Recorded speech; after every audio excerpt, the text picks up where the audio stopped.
ਉਹ ਜਿਹੜਾ ਡਰਾਈਵਰ ਵੀ ਮਰ ਗਿਆ ਸੀ, ਉਹ ਟਰੱਕ ਜਿਹੜਾ ਉਹਨੂੰ ਅੱਗ ਵੀ ਲੱਗ ਸੀ। अस्सलाम वालेकुम, मैं आपका होस्ट चौधरी बाबर शेर कांजू। आप देख रहे हैं हमारा YouTube channel Chaudhary Babar कांजू official. अज मैं मुहम्मद हजात अल मरूफ साईं नांगे सरकार दे मेले ते मौजूद हाँ और इस मेले दा और तकरीब दा तमाम है वो 50 साल तो इस तरह मेले लगते आ रहे, इसका उरस का तमाम करते हैं वो होंदा आ रहे। तो अज असी इत्थे अवाम को लाया और अवाम को पूछ रहे हैं भी मुहम्मद हजात इसका ना आया और साईं अल मरूफ नांगे सरकार इस नूं क्यों आख्या जाता है। तो इत्थे चलने हम अवाम को और इन्हें को पूछने और इनांदी तारड़ कौम दे नाल इन्हां तल्लक है और ये तल्लक है इन्हां दा तारड़ कौम दे नाल होंदियां दे नाल इसका जिहड़ा इन्हां उरस लगता है वो क्यों लग्या जांदे, इन्हां दे विच की खसूसियात आई, की इन्हां दे विच करामत आई और की इन्हां दी करामत ज़ाहिर हुई है, जिन दी वजह तो अज भी 50 साल तो जिहड़े मेले लगते आ रहे हैं, इन्हां दा उरस मनदा है और इन्हां दे उरस के मौके ते लोग अपनियां मन्नतां मन के घड़ोलियां भी पढ़ते हैं और इत्थे लंगर का भी वसी इंतजाम किया जाता है। ये चलने हुण असी अवाम को। अस्सलाम वालेकुम। वालेकुम सलाम भाईजान। अच्छा भाई जी, जिहड़ा मेला लगा है मुहम्मद हजात अल मरूफ साईं नांगे सरकार दा, ये उरस कदों दा लगदा आ रहा है? ये भाईजान साडे बचपन तो पहले असी छोटे छोटे हुंदे जां वेंदे पे मेला लगा है। अच्छा भाईजान, ये जरा उरस है अल मरूफ साईं नांगे सरकार, इस नांगे सरकार क्यों आख्या जाता है? एदा वाकया असी नहीं जान सकते क्योंकि असी दूर दे रहने वाले हैं। नांगे सरकार इस क्यों आख्या जाता है? होर भी सरकारां बड़ियां हुंदियां ने, इस तो कर्म वाला पीर ही इस तरह दा सी कोई अल्लाह लोग तारड़ जात। जी अस्सलाम वालेकुम। वालेकुम सलाम जी। बुजुर्गों की हाल ने? अल्लाह दी खैर। अच्छा बुजुर्गों, जिहड़ा साईं नांगे सरकार है कौन आया? ये तारड़ साहब है।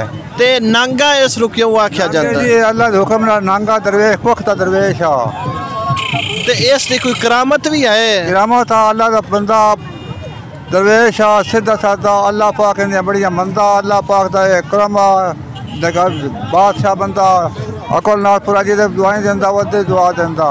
इस दी कोई अपनी जिस टाइम हजात आया जिंदा उस टाइम भी कोई करामता ज़ाहिर होइयां ने? बिल्कुल वही ने। सक्का फिरा साहब का हाथ हो जी, तो वो एकदम दूध मंगे उस पर जाइया करो जी, वो ना आख्या जो जखरी देनी आ अलावा आख्या मुड़ तुसी ना पीवा दिया।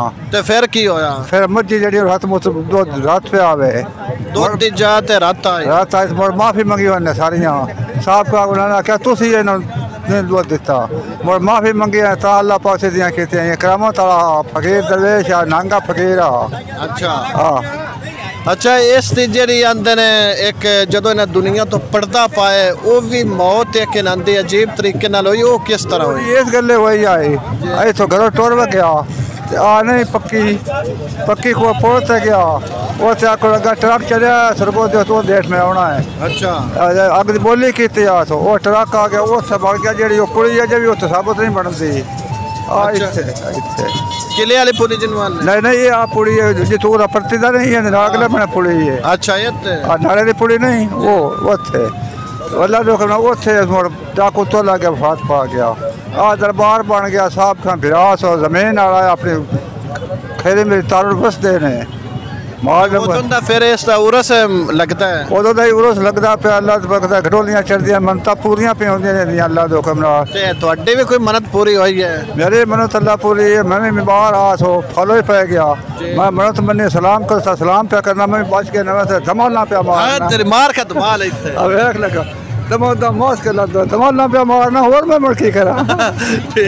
वालेकुम सलाम। ਇਹ ਸਾਈ ਨਾਂਗੇ ਸਰਕਾਰ ਦਾ ਉਰਸ ਕਦੋਂ ਦਾ ਲੱਗਦਾ ਆ ਰਿਹਾ? ਇਹ ਜੀ ਸਾਡੇ ਵੱਡੇ ਦੱਸਦੇ ਨੇ, ਅਸੀਂ ਗੱਭਰੂ ਦੇ 50 ਤੋਂ 60 ਸਾਲ ਹੋ ਗਏ ਦਾ ਉਰਸ ਲੱਗਦੇ ਹਨ।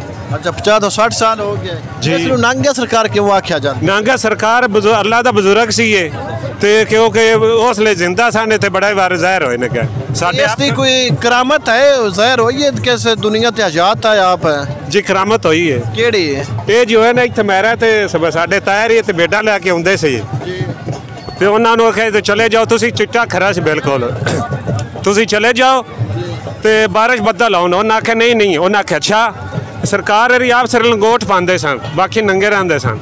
उन्हें आख्या ठीक है तो मेरे ताए रही सी वो बकरियां बेडा लैके मेरे सो कहे चले जाओ, बारिश हनेरी बदल बड़े। फिर सरकार आप है जरा उन्हें 4 सवेरे अपने लीक मार दी सी, उन्हीं जगह सुक्की सी ना तो कनी नहीं सी, बाकी सारे जो गिला हो गया सी। बाकी जाने कि उस तो बाद बारिश आ गई जी सरकार, तो वो भी एक नंदी करामत है जी करामत है। तो बाकी सरकार ने लाहौर गए सी इतों जिंदा सान, लाहौरों अग धर के लिया सुट उत्थे वो वीर आउंदे ने इन्हां दे। वो भी एक ऐसी मिसाल बचपन तो सुनते हो, वेजा लेके तो घरों निकले वो तो किस तरह का वाकया है? अग धरन उन्हें आखे कि तो इन्हां दा पता तो करिए सी, वो पिछे गड्ढे तो सरकार अग दा जोका पे छिकदे सी इत्थे जी। ये भी ज़ाहिर सुनिया सी। तो बाकी जदन उन्हां दा हादसा होया सी पुली दे उत्ते, ठीक है, वो आंदे ने साडे बजुर्ग दादे दसदे सी वो जड़ा ड्राइवर भी मार गया सी, ट्रक जड़ा उन्होंने अग भी लग सी। अल मरूफ साईं नांगे सरकार है उसका कोई तुहाने पता है तारीख दा? दसना तारीख के बारे में नहीं जानता क्योंकि मेरी उम्र थोड़ी सी। मेरा पिंड कोलो तारड़ जी, कोलो दा प्रॉपर में रहने वाला वा। जिस वक्त सरकार का विसाल होया ना जी, उन्होंने अपने भाइयों ने तलकीन की सी कि मेरा जनाजा इत्थों दा बंदा को ना पढ़ावे, ए साइड तो घोड़ सवार आवेगा, बारिश दाड़ी होगी, बजुर्ग होगा, इस तरह की घोड़ी होगी, वो बंदा आन के मेरा जनाजा पढ़ा दे। वो साडे बजुर्ग सन आबद रहमतुल्लाह साहब, उन्होंने सरकार ला के जनाजा पढ़ाया सी। समझे, ये साडी हिस्ट्री उन्होंने। और कोई होर कोई करामत है दुनिया ते रहंदे होया? बस उन्होंने करामत ये सी कि अपने भरजाइयां दे कोलों चीज़ मंगी सी दुध बारे ना, उन्होंने दुध नहीं दिता सी। ते जिस वक्त दुध ना दिता ना जनाब तो कह लगे फिर जाओ तुसीं भी जाके चो लवो। बड़ा भरा जाके जा धार कढ़न लगा तो मझां ना तड़ा दे दुध दी जाए ना खून आन लग पिया सी। वो घर वापस आ गया तो ना बीवियां ने पूछा भी तू साईं ने कुछ कहा तो नहीं, उन्होंने कहा साईं दुध मंगे तो दिता नहीं है। उन्होंने कहा फिर जाओ जाके